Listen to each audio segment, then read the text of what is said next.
So here we have the Joy-Con screen, and you'll already see that it actually knows that this is the NES version controller. So I only have one of them turned on right now. I'll get the other one turned on here. And the last game I was playing was Tetris. I figured it would actually be a good one to try it out on because you don't need all the buttons for it. At this point, I was having trouble already. As you can see, I'm bouncing between screens and stuff. So what I end up doing is grabbing another controller, because what I want to do is go back to the home screen. And I'm not having any luck. There's nothing in this menu that tells me how to get back. Okay, so now that I'm back here, we won't be trying out Tetris 99. But really, it's not what I even got the controllers for. And I got the controllers because I am part of the monthly Nintendo program.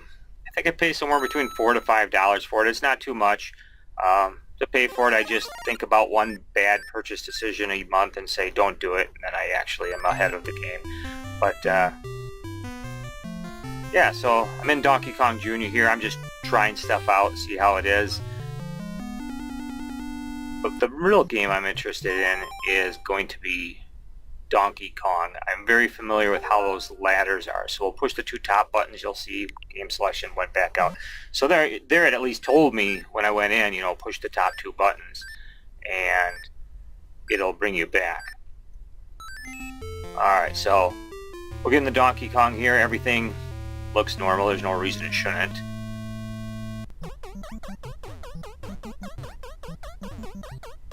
So far everything's okay. I was able to grab that first ladder pretty good. The second ladder's good here.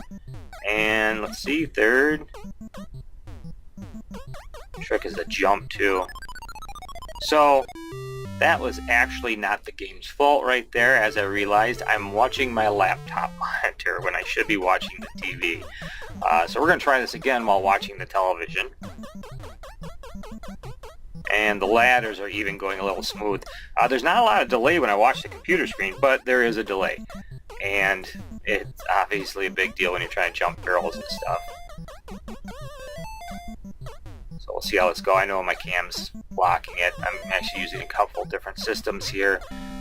This one here is OBS, where the next part where we do the PC hookup, that is going to be Camtasia, and I was able to move things around a little bit.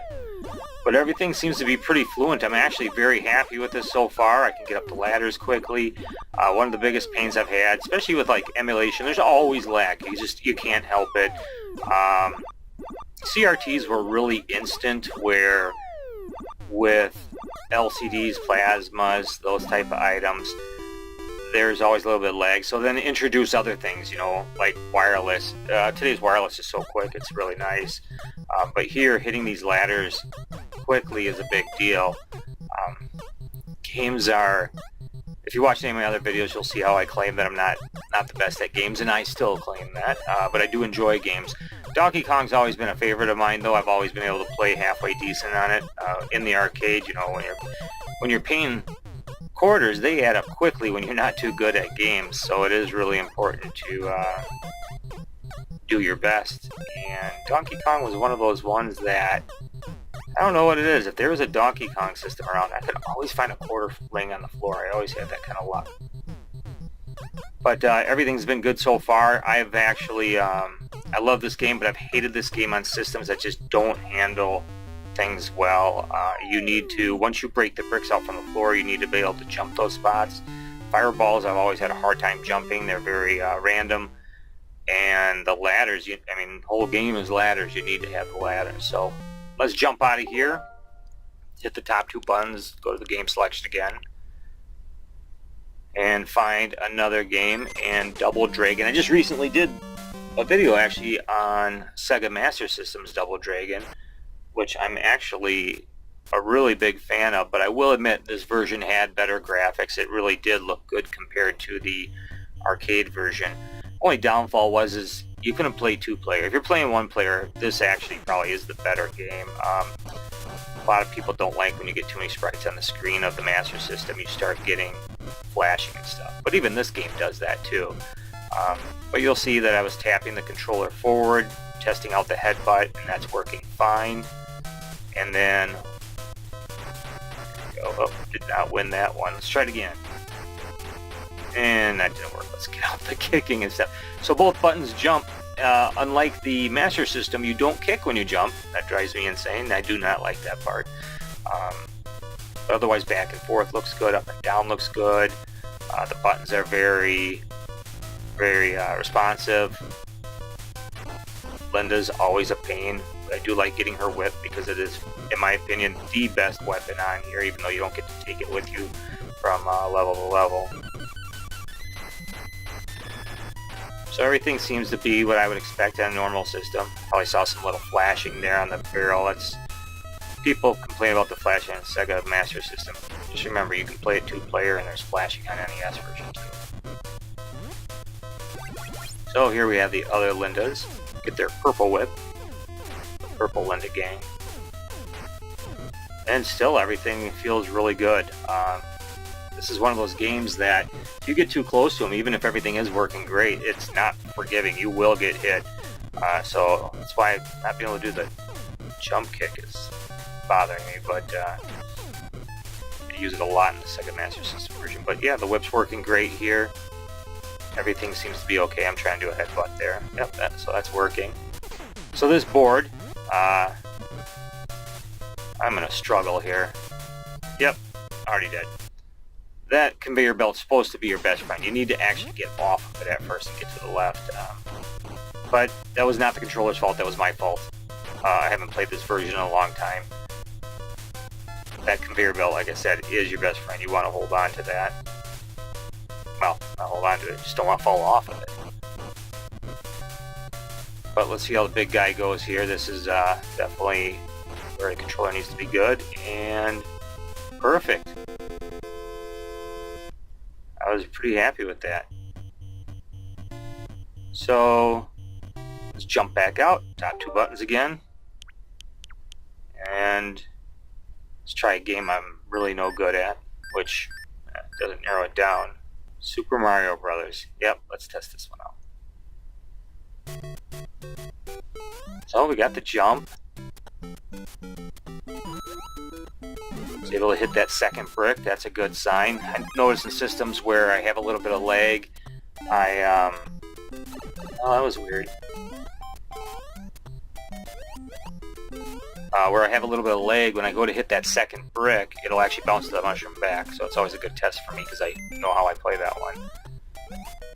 But the B button hold down is good. Did not get that jump. I was holding the B button down, and I crossed over to hit the A button. Didn't get that jump again. Let's try that again. Maybe I'm just not hitting the ground in time.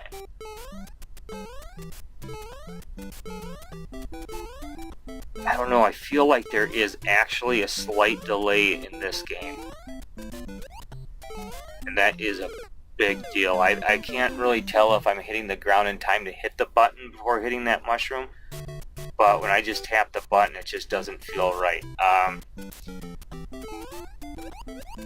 Yeah, Donkey Kong felt good. This one just, there's something a little bit off, and I don't know if that's the game or the controller. Let's see how it is when I go to get the flag. Alright, so I like to hold B down and run and try to get on top here, and that sucked. That was horrible. There is a slight delay. And at the end of the day, I would imagine the Switch is actually emulating their own games. So I'm sure there's lag in that. There's a lot of variables. I'm doing game capture too, but I've never really noticed a horrible amount of lag going through. I'm using the Elgato on this one, just because it does seem to be the best one I've used. But yeah, Ghosts and Goblins, I have no... Oh, and they are starting me way down there. Okay. I've never played this board before. Never been good at this game. This game is so tough. I've always wanted to beat it, because I've heard you beat it twice to get the true ending or something like that. And there's like an arcade, you had to beat it with so few deaths, or there's like some variables to it. But let's see how this goes here. So throwing the knives, that's good. Alright, so this is feeling alright. Everything seems to be good here. Yeah. Oh, that little glitch there, that is the game capture device. That wasn't the game. Alright, so ladder's good. Big Mario looking character. Alright, that did not go well for me. Alright, so back up the ladder again here. Everything seems to be okay. Oh, this is not going to go well, I can see already. Hey, at least I got down that ladder. Without that, I would have been in trouble. It's being very responsive right now, so Super Mario Brothers, I don't know what was going on there. This is fine. I mean, other than the fact that I gotta get away from that guy, and I have no idea what to expect. I've never been here before. Yeah, this is perfectly fine. I am good with this. And what is that? That's death. All right, let's jump back out. Top 2 buttons. Okay, let's see if we can sync this with the PC. It has everything that the regular Joy-Con has on top here. So there's really no reason to believe it won't work. Bluetooth and other devices.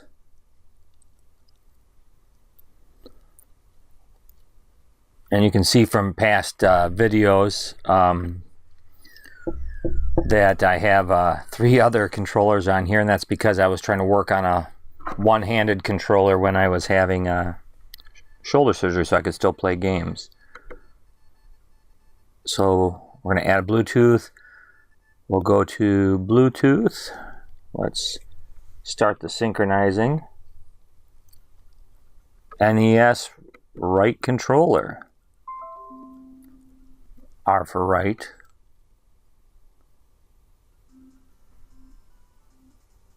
There it is. Alright, so let's go a step further here. Let's add another one.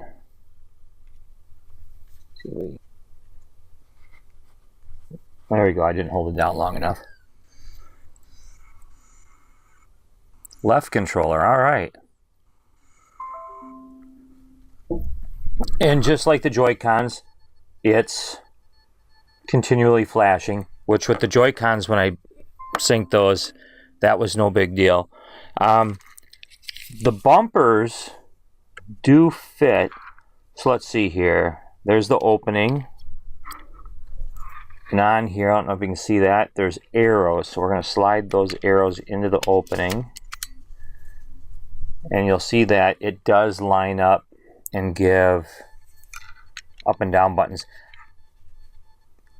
It's not horribly uncomfortable, but you'll see it shifts my hand way up, so I'm actually not going to do that, but you can do that.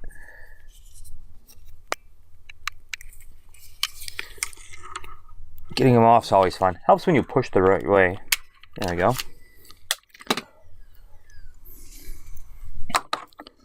Actually, quite amazed I never broke this lock off.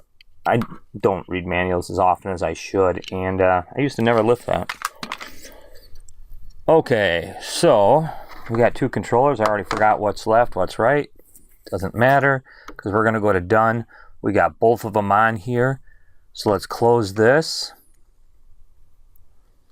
And let's go to 1943, which is what I always use. Let's go to input. Setup. Let's clear everything. And let's start with the left side here. So we'll go up, left.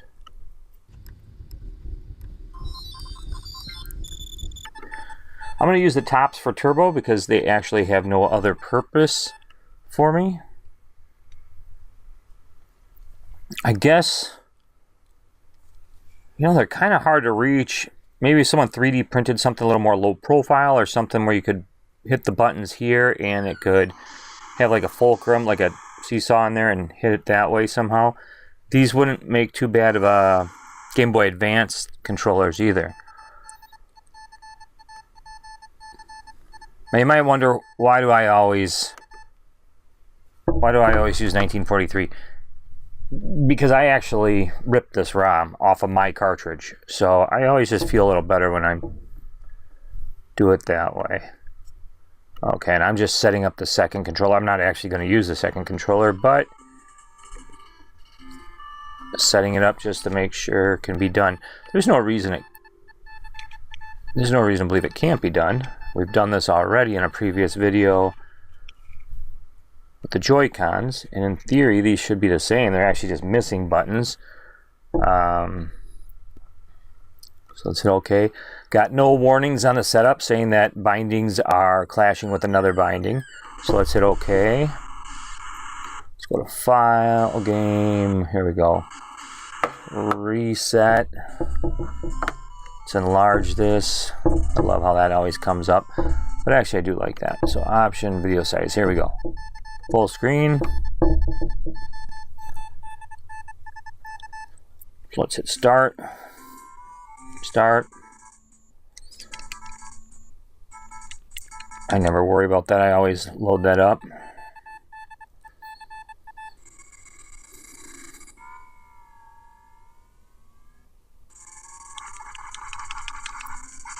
Yeah, both buttons work. Always hate wasting that, even though I'm just going to play for a moment here to show. Reaction time's good. I'm pretty happy with that.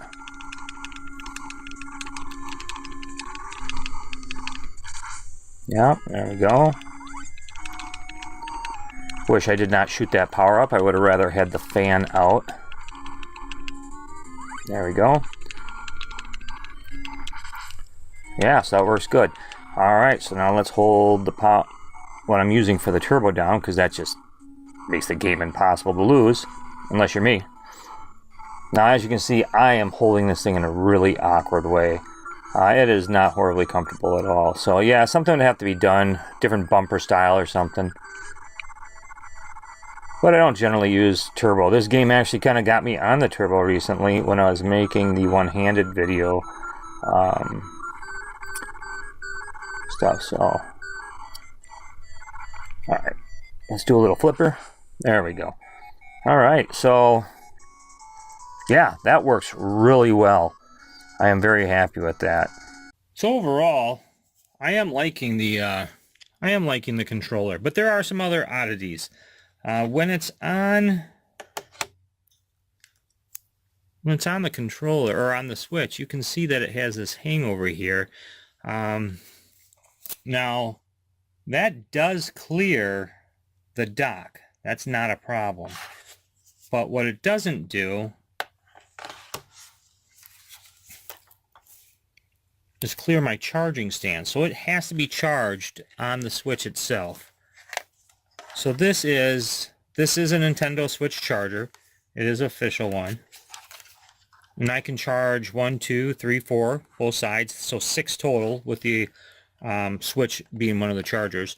And I slide the controller on there, and then this just plugs in through USB. And it works great. It lights up, tells you whether it's charging or not. The only problem is you'll see that it's loose here, and I have a bit of, a little bit of it sticking out there. And you'll see that if I put that on, that sits flush, where the other one's sitting right about, there we go, where the other one's sitting right about there. The Joy-Con actually sits down there in order to charge. So I'm not going to be able to charge this on there. The other thing too, and this could be a future thing or something, but right now, so they still disconnect like our normal Joy-Cons do. You got the button there, you push, and it slides off. But with that said, let's get this horrible kickstand out, if I can. Always have trouble with that. So there's the kickstands out. And you can see that it's just going to fall over. And you can see behind there that it's just too much, and this can't go any further out. If I push that kickstand out any further, it's just going to fall off or clip off, which is actually a nice safety feature if you put it in your dock by accident. The other thing that would actually be really neat is if there is something, and maybe they have this in mind, there is something where this could sit in, I don't know, some kind of contraption, but you could play a tabletop style game like the old Galaga or Galaxian or Pac-Man, Miss Pac-Man, you know, those games like you'd see in like a Pizza Hut or something. That would actually be pretty cool if you could do this with that. Maybe there's something out there and I just haven't seen it yet, but that would be pretty cool. That, or even if it's just a, you know, hold it this way. I'm not sure how much stress that can take. It does wiggle a bit. That makes me a little nervous, but maybe there could be a sleeve that goes on there or something. But, you know, overall, I do like the controller. You know, it feels good. It feels a lot like the original. I actually have played a lot of games with it already, and it's been really good. My only complaints so far, the ones I mentioned, but the biggest one would be there's just something wrong with Super Mario Brothers where this is just not going to cut it for me. And I have played that game with my regular Joy-Con and did not have the same problems. First to admit, not the greatest at the game, never was. I'm one of the few that probably haven't actually beat that game. And this just didn't do it. But Donkey Kong, Ghosts and Goblins, Donkey Kong I'm not horrible at. Ghosts and Goblins I feel that I am horrible at, but either way, both those games I can say were very responsive to the Joy-Con. You'll see mine still flashing. It can't find my Switch. Two reasons. One, it's off, and the other was it's actually paired to my computer now. But other than that, I really do like that they're doing things with this system. The Switch is probably one of my favorite systems right now, and I do like playing it. One thing I don't care if they ever do is come out with a game, though, where you play it with this way, because it is horribly uncomfortable. Well, actually, you know, other than, you know, Smash TV, there we go. Get some Smash TV on here and I'd be okay. But it's a little awkward, but I could hold that. But otherwise, hope you liked my video. Thanks for watching. Share, like, comment, all that good stuff. And thanks.